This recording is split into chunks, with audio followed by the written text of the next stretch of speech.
I almost died. So let me give you a little bit of context around this. And the story started with me taking a snowboarding trip to the Himalayan mountains in India. And just to give you a little bit of context, this is in the northern part of India. And I do this every year. Every year, I would get on a plane, fly out to the Himalayan mountains, and snowboard. But unlike every year, this year I felt a sudden surge of confidence. And I felt that I could do a lot more than my average years that I'd spent. And I ended up right in the center of a wildlife sanctuary. So what I've done here is, I don't know if you know, but Google has this feature wherein you can track directly where you are and see yourself from there. So if you look closely, you might actually be able to see me. And as happy as I was, that day I wanted to do something incredible.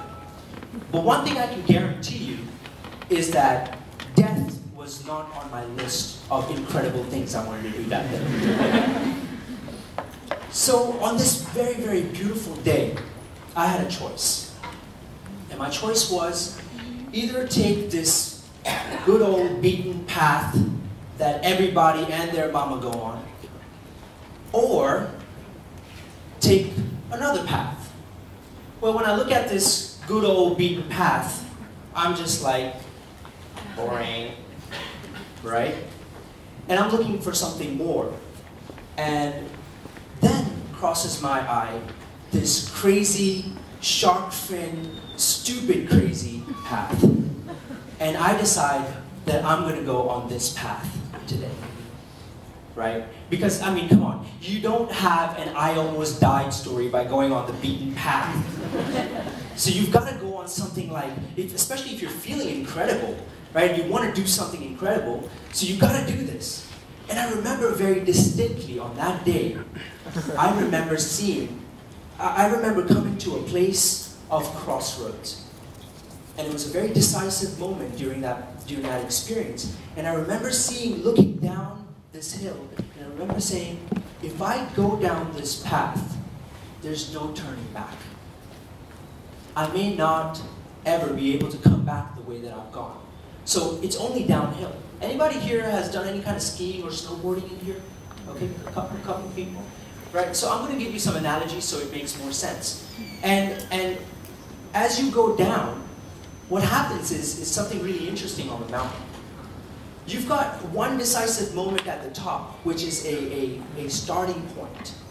Now that decisive moment, that ridge at the top, that one ridge turns into several ridges. If you make a decision to turn right or turn left, in that moment, it could determine everything else. And you could end up somewhere completely different. Somewhere where you don't want to be, or at least somewhere where you won't have this incredible experience. And so, I took that path. Well, there was fresh powder and, you know, it's really good, not beaten path. So I went down this road, and you know you've got it really bad when you're going down, and it's all good. But the moment you hit a flat land and you're snowboarding, you're in trouble. And on this mountain, there was a plateau. And I ended up on this plateau because I had taken that path. And now, I had nowhere to go. About 150 meters to my left and another 150 meters to my right, it's an open ground.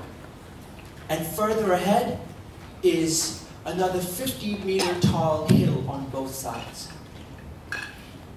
And so, I know that I'm in trouble. And what do? The first thing I do, like any other logical person, like you would, I took out my phone and I started taking pictures. Just kidding, that's not what I did. I pulled out my phone, yes I did that, but I looked for three things. The first thing I looked for was my battery life. I had about 50%.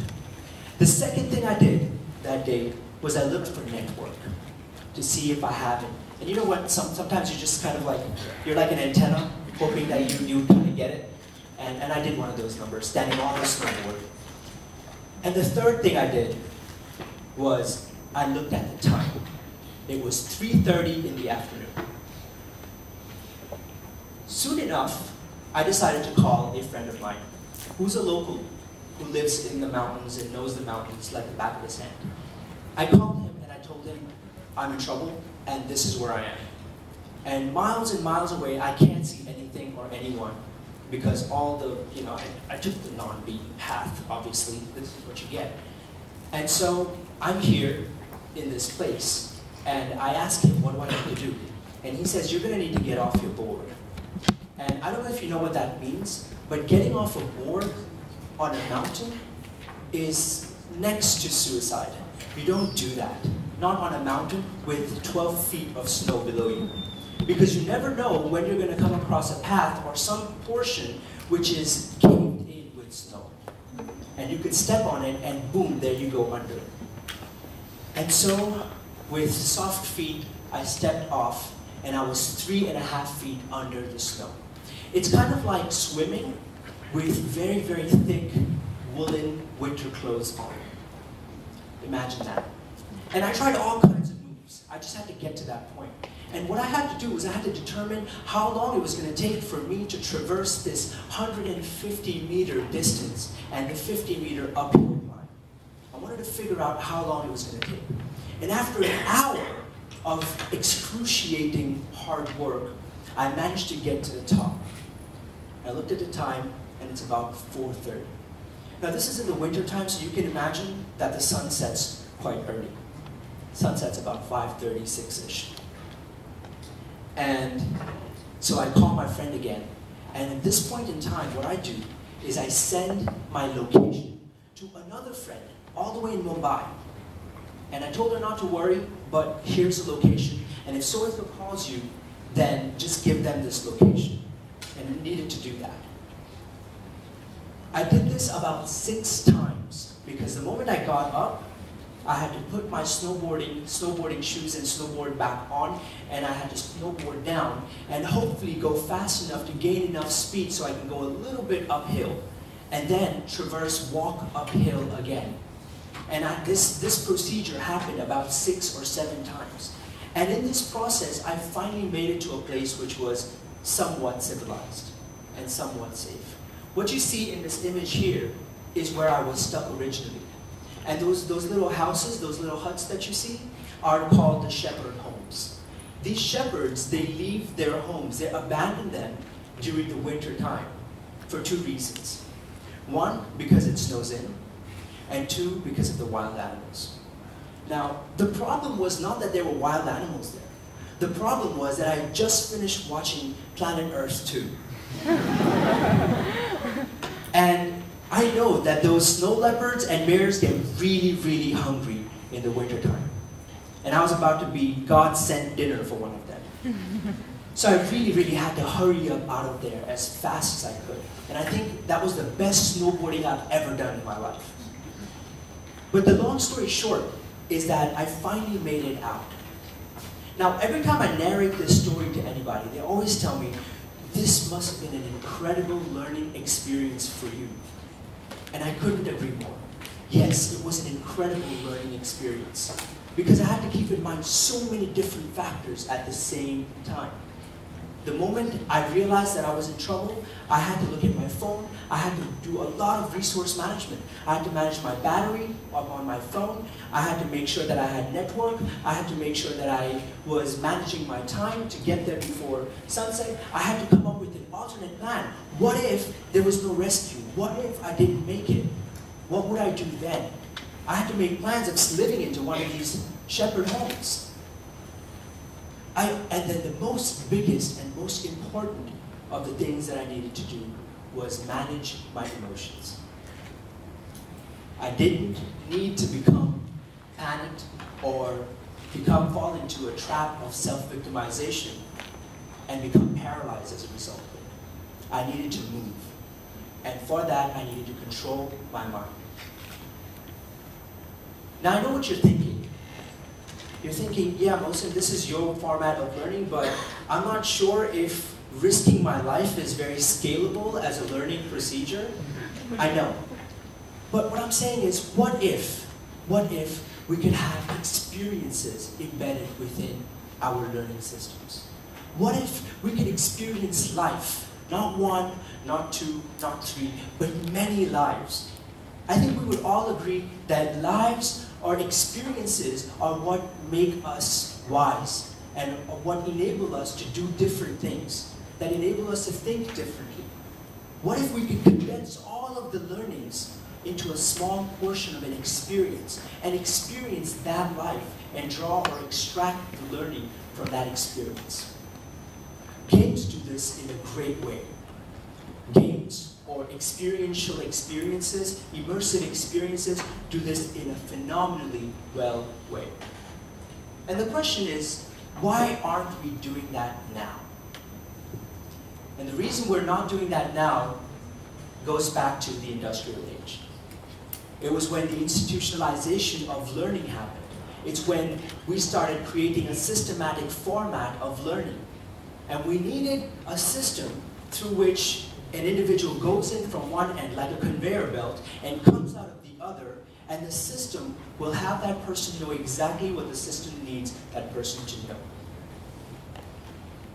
Yeah, maybe this worked a while back, but today is a different world. We live in a different world with different challenges and with different priorities. With the kind of world we live in today, we've got issues like global warming, depletion of resources, pollution of air, water, and noise.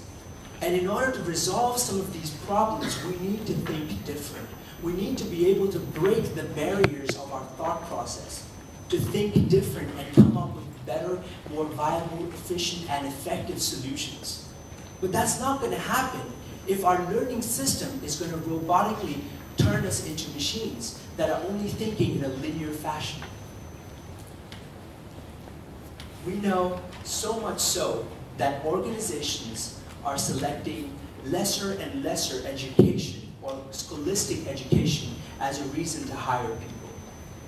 So much so that a recent survey says that an organization looks for 4 years of degree in an individual's resume only to see if that person can commit to something for 4 years.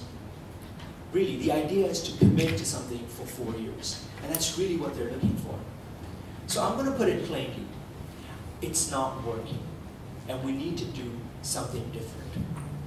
We need to be able to merge learning with experiences. We need to create environments which are experiential and immersive, where we embed learning as a part of life, where learning becomes a process and a continuous process through which one can develop, grow, and change the way one thinks. Because the outdated systems need to be reinvented. And we can use technologies now. We've got technologies at our disposal. Things like virtual reality, gaming, immersive experiences, and role play. They've always been around. And this is how we've always learned. This is how we've always stayed true to our roots. If you look back to the ancestral times of learning, Akbar, the great king of India, played what is known as Pachisi, which is a game played way back then. And they made diplomatic decisions based on the gameplay. Today, there are strategy games like Civilization and whatnot that you can learn from. You can learn how to manage your resources. You can learn how to look at things differently by simply analyzing data information, making sense out of it, and then taking action based on that. But there's more to it.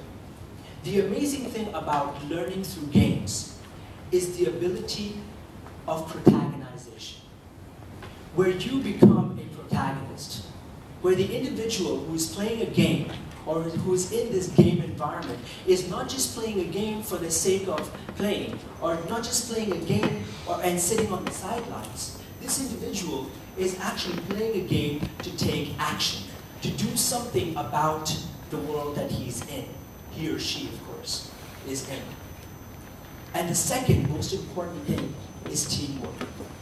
We do it for teamwork because there's never been a time which has a greater need for teamwork than today in the history of our generations. It needs to be embedded within our very DNA, and we can't do it alone. We've got to be able to work together. Microeconomies and social economies like Uber and Airbnb work on this very concept of togetherness, of collaboration, and synergistic efforts. And lastly, for unconventional thinking. Unconventional thinking will happen when we make a decision which is against the status quo. In a game environment, you're not afraid to make a decision which is against the status quo because you know you're not going to be judged. It's just a game, right? But when you make that decision and when you realize that that decision was a good decision, you gain more confidence about yourself and your ability to take decisions which go against the status quo. And as a result, you develop a higher level of resilience towards peer pressure and towards the herd mentality. Now you develop the ability to think unconventionally.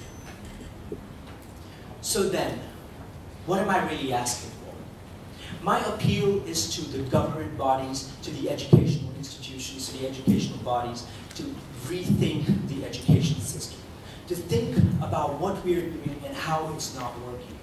Because we can't achieve new levels of outputs by doing or utilizing the same levels of thinking that we once did. Yes, it worked once, but today is a different world, it's a different environment, and we need to be able to change and think differently.